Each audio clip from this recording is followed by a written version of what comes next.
I met a weary traveller in Sarajevo after the Great War. I had become a purveyor of wares and sold military memorabilia, gutted hand grenades and landmines mostly. I always kept my service pistol nearby, though never resorted to selling that. Of course, only officers were allowed pistols, but it wasn't like mine would need it. He wouldn't need anything ever again. Most days were simple. Simplicity is a blessing for turbulent hearts. An illusory background we use to convince ourselves that the rivers of fate are devoid of sandbanks and whirlpools designed to run us ashore. Days spent in trench knives and bayonets maketh a good life. But alas, I met a weary traveller in Sarajevo. His face was young and had once been beautiful, but was marred with a wariness that I knew all too well. He entered my tent with a stagger, weighed down by the weight of the world, and the raven on his shoulder, and the raven cawed. "Perchance might I interest you in some authentic wares, my good gentleman?" I inquired. The traveller stared at me with his piercing, fractured eyes, and I felt a shiver rise up my spine. "Perchance," he answered, and the raven cawed. I offered the traveller a seat so he might rest his legs, and he sat. Picking up a bayonet and fiddling with it, he asked me if these wares were authentic, or that they'd known battle. "They have," I replied. "I was there." And the raven cawed. "What kind of men did these belong to?" the traveller asked, his fractured blue eyes piercing into mine. "Good men," I replied. "The very best." "Are they gone now?" the traveller asked. "Yes, all gone," I replied. A tear fell down my face, and the raven cawed. "I served too."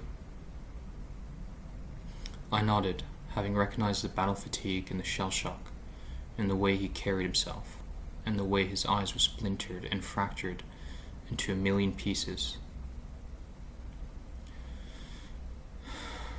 "I always wondered what it would take for a man to sell his soul," the traveller said, and the raven cawed. "The tales would have you believe in greed, in lust, in power," the traveller said. "But we know better, don't we?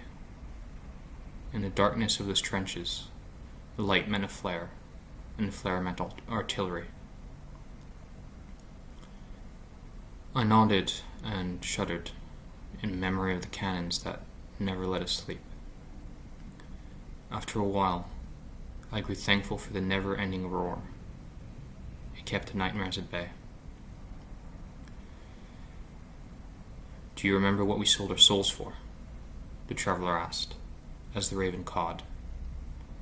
A tear fell down my face, and I nodded. "We are damned, you and I. The war to end all wars took more than just lives." And the raven cawed.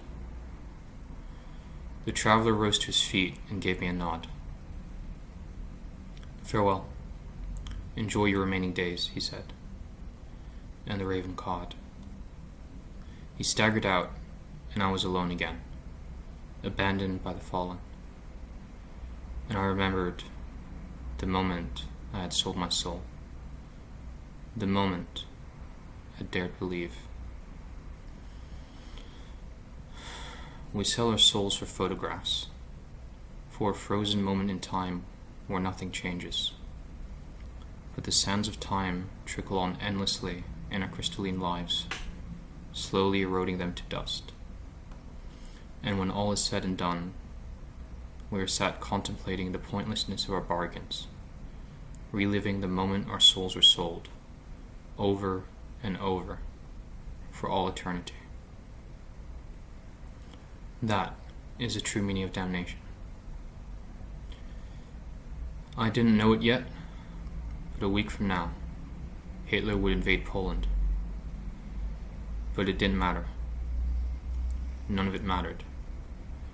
because I had met a weary traveler in Sarajevo, and during the London Blitz, the ravens would call.